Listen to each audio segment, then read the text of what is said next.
New Zealand Warriors 26, Queensland Cowboys 12. The Warriors start the season 3-2. Let's go.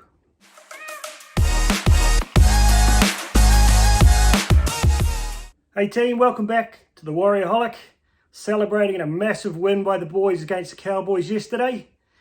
Let's have a look at how the game went.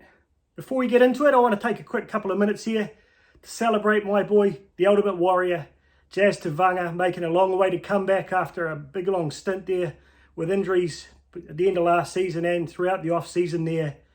What an effort from the big fella, coming in there, making an outstanding impact. For me, he is the heart of the Warriors. He just demonstrates what I expect from my boys every week. Heart, intensity, effort. Just so awesome to have him back.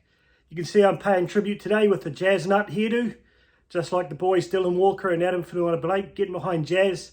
And his tribute to his bro, Ronan Tuhimata, who's suffering stage 4 cancer at the moment. Former junior warrior, good mate of Jazz's.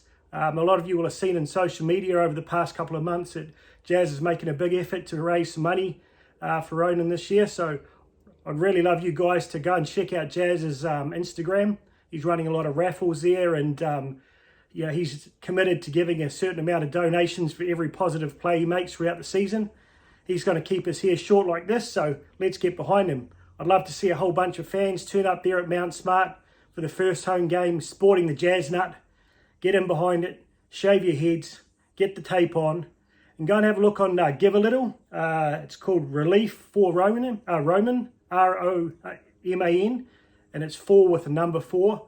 If you've got the means, mate, support the bro, give him a little donation there and help him and his whānau get through this really tough time. So big ups to Jazz, mate. We're really stoked to have you back.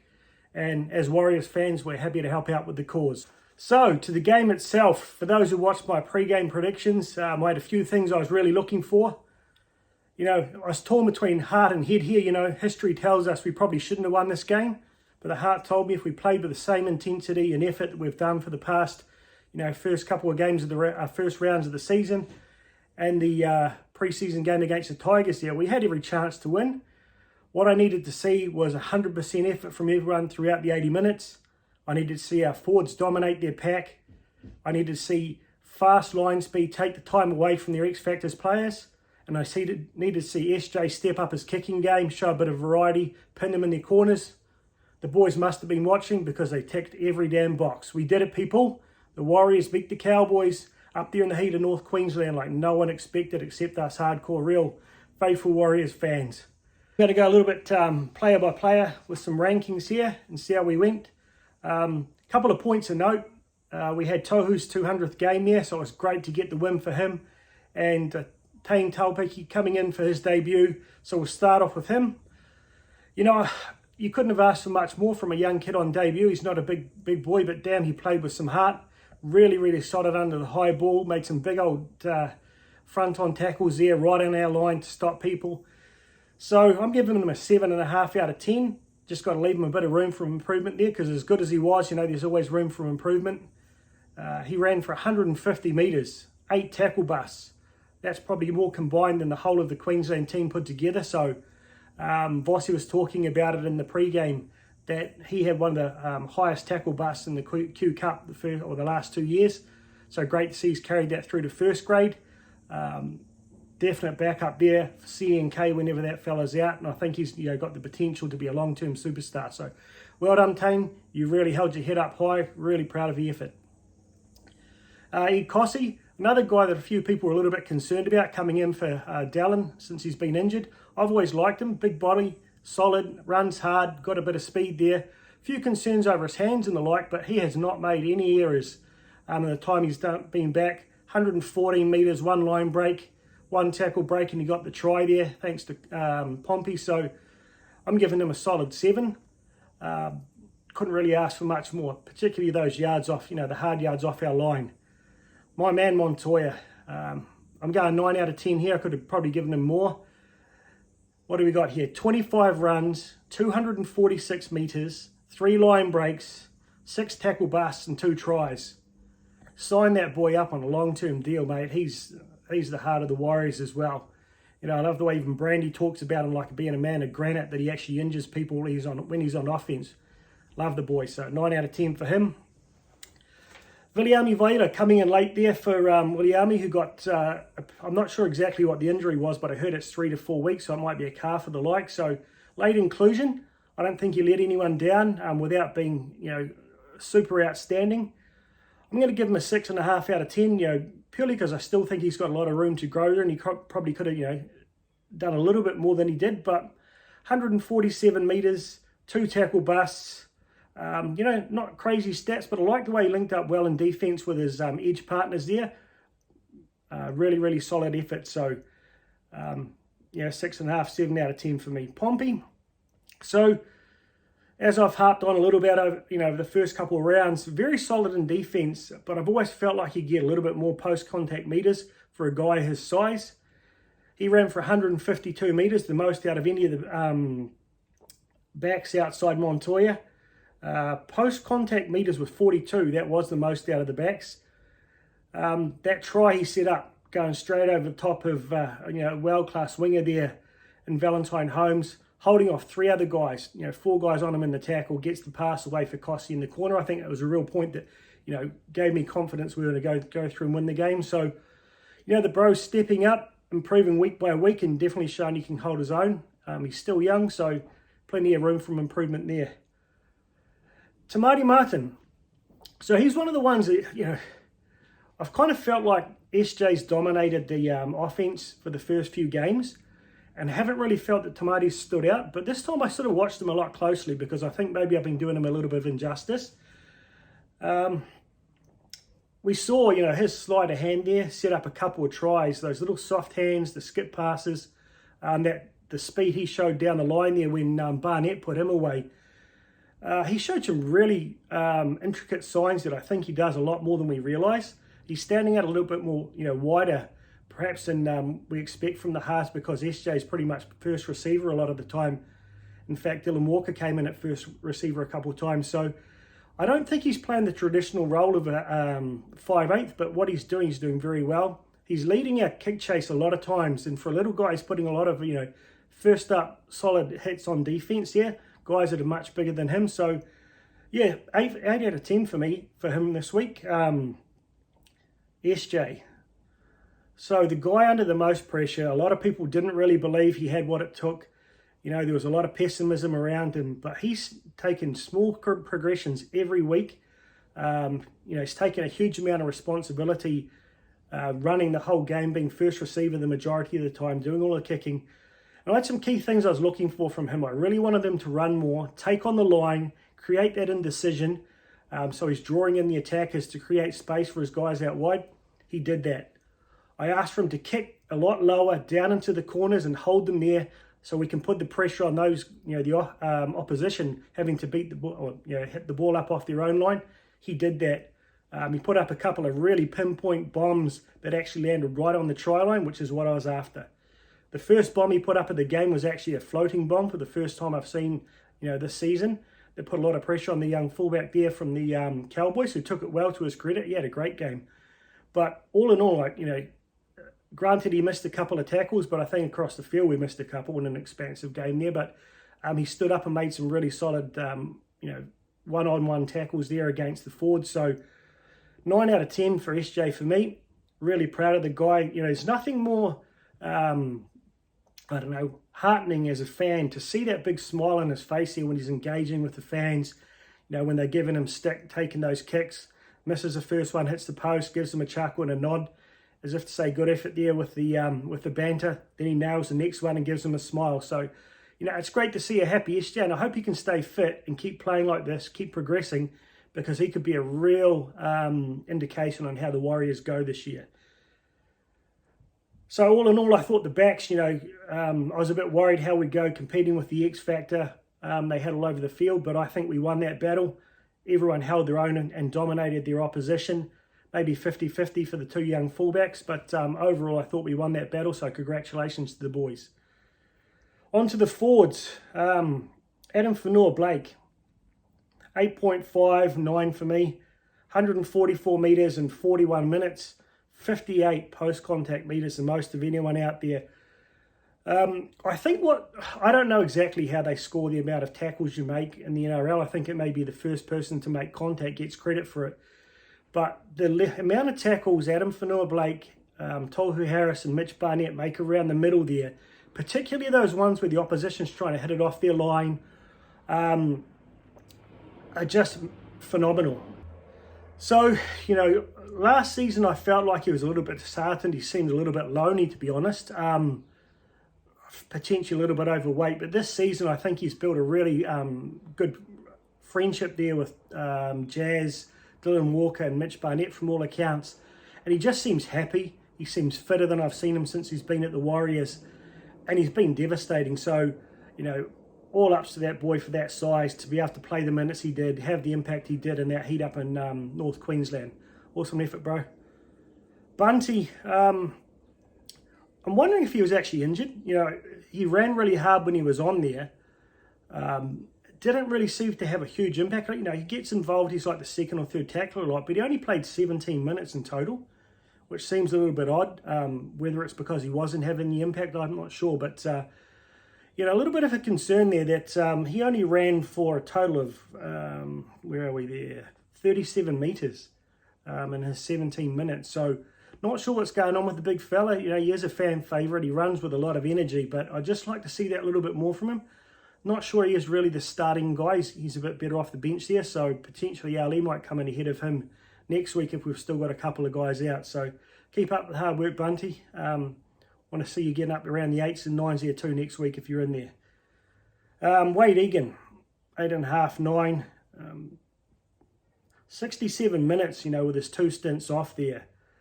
But the amount of effort that guy put in, the amount of tackles, and what I really had a look at this time is, I've always been a bit concerned about his pass, but the width on his pass this week was just phenomenal. And I'm not sure if you noticed, but he was skipping the first one-off runner and getting to SJ one wide. So he's going, 10, 15 metre wide pass there, which was giving SJ so much more time as first ball receiver. Crispness, it was like Christmas. Ball out in front there, other than maybe one or two, random passes there were kind of the exception. He was outstanding. That said, it was good to see the boys held it up when he was off this time, because, that looked like a grade 1 to me, so the chances are he's out for at least next week, if not a couple of games. But, mate, outstanding effort. I think I saw the other day, mate, he's only 24. He looks about 28. He seems like he's been around forever, but if he's 24 and we can keep him at the club, and he keeps the progression he's shown this season, there's no reason he couldn't be one of the top hookers in the comp. And I think we see that off the back of front foot ball. Harry Grant over the weekend there for the Storm, who were losing the forward battle, he offered nothing. He's a shadow of himself. So I definitely think a hooker thrives off front foot ball, like we've seen with the Corothel last year at the Panthers on the back of their front foot ball. So now Egan's not having to try and control a game behind a losing pack. He's really starting to show some great signs. So wish him well and hope he gets back quickly. Very, very valuable player for us. Nth Qld, 10 runs for 89 metres, 26 tackles. He seems to do a lot of dirty work, coming in second or third tackler there, but I just don't feel like he's found his zone yet. I felt like when he was at the in his peak of his powers over there at the Eels, he was just like, you'd see him shining a little bit more in games, whereas this time he's a little bit more one of those, the hidden fellas amongst the pack there. So, what did he play? I think he only played like 60 minutes. I feel like there's a little bit more in him, so I only gave him a 6. Hopefully he steps up and continues, to get back to those levels that he played at his best at the Eels there. So, Mitch Barnett, an absolute beast again, before unfortunately he went off with a neck injury that resulted in being taken to hospital in a neck brace on a stretcher at the end of the night with some nerve issues there. So I really hope that's just a short-term thing and he comes back full strength. Good chance he might be out this week, and I think we'll really miss him. He's just been an absolute cornerstone of our pack. So I wish him well in a full recovery there, mate. We're going to miss you. Tohu Harris, mate, captain, courageous. Another 80-minute performance there. 41 tackles, but again, he made more than that. I think he probably made about 80 tackles in total if you're only counting the ones where he was the first tackler at 41. 15 runs, 142 metres, 39 post-contact metres. Those soft hands, the switch back inside to Adam Whenua-Blake, was able to offload to Egan to get that try. Man, he just offers so much. Probably, top 2 or 3 back rows or 13s in the game at the moment. What more could you do to give him, not give him 10 out of 10? But I still think, there's always that little bit of room for improvement, so I'm going to give him a 9. Massive game, and I love that the Warriors actually won for his 200th.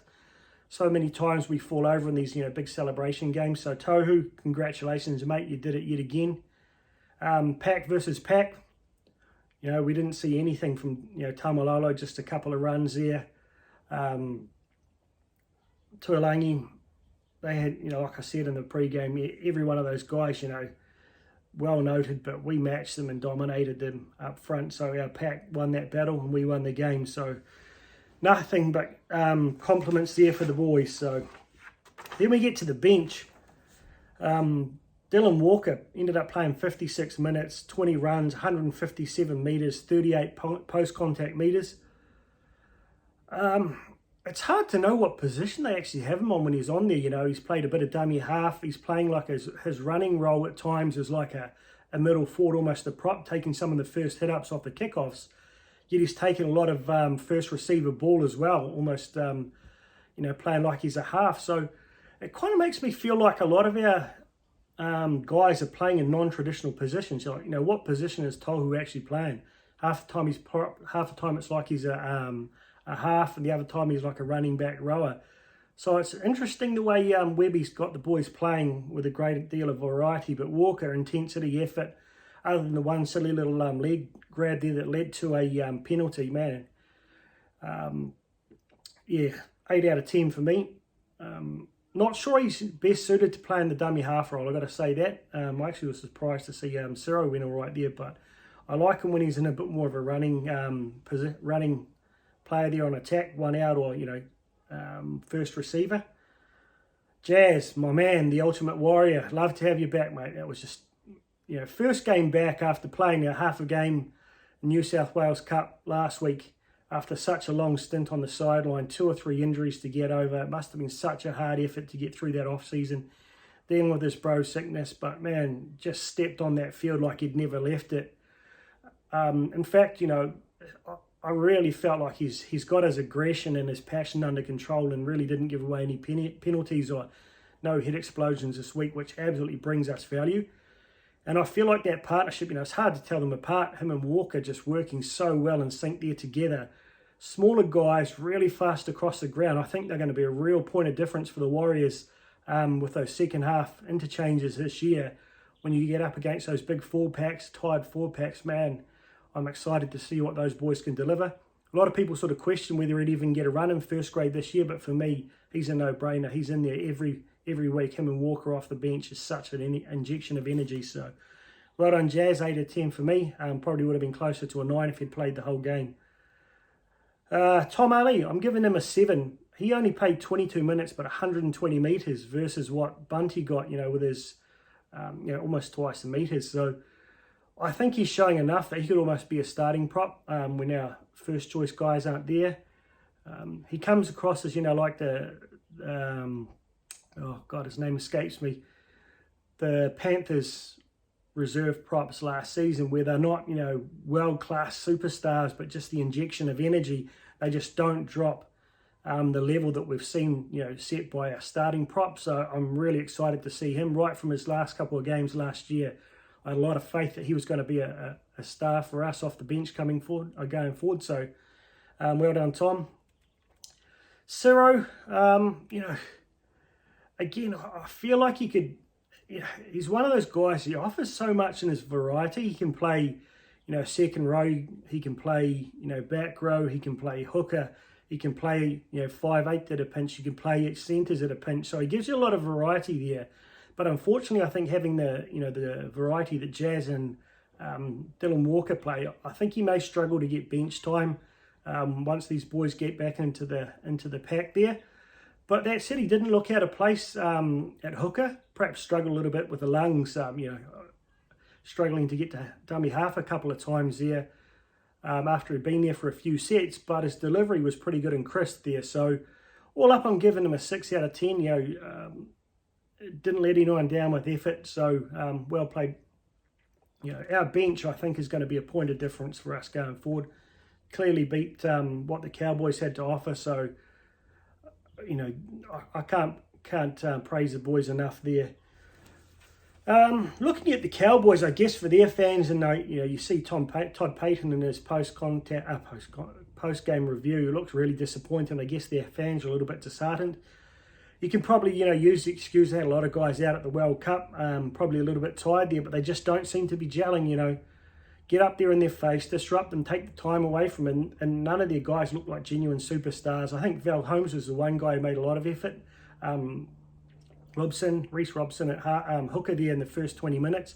He looked pretty sharp, but as soon as we got on top of them and tightened up the ruck there, other than the bounce of the ball and a few calls going their way in the first 20 minutes, both their tries came from lucky bounces from kicks. They didn't look like scoring against us, not through lack of trying on their part, but I just think our scrambling D, a couple of times they made line breaks. Traditionally, the Warriors would have just let them score. But the effort to get back there from guys like Egan and Tamati Martin to cover that last tackle, Pelpicky made some big tackles there on their line breaks. We just scrambled so well, and they had no idea. And I think that, just watching our defense on our line, we seem to be not panicking, we're calm, and we just don't open up. Similarly, when we let those breaks go down the edges like we've seen on the fourth tackles traditionally, we're managing to scramble. So the Cowboys just had no answer. I think they've still got a lot in them, and expect them to come back in the second half of the year. But disappointing for their fans, but outstanding for us. Finally, sort of a couple of points and notes that are other things that I noticed in the game is the. You even heard it from the commentators, the passing between our forwards. I wasn't convinced about it. The All Blacks do it a lot, just before contact. There's a risk that you can drop that ball, but the boys are getting their timing together, and it's a real point of difference that no other teams are doing. So it just puts that D in two minds about who they're going to take, because they're passing both inside and outside. That's a real point of difference, and if that keeps clicking, well, that's great to see. And I like the width of Egan's pass. He's missing that first runner, getting it out to SJ 15 odd meters wide of the ruck. SJ's taking those first couple of steps towards the line, putting the opposition in two minds, which just gives our outside backs or outside runners so much more time and space to run into.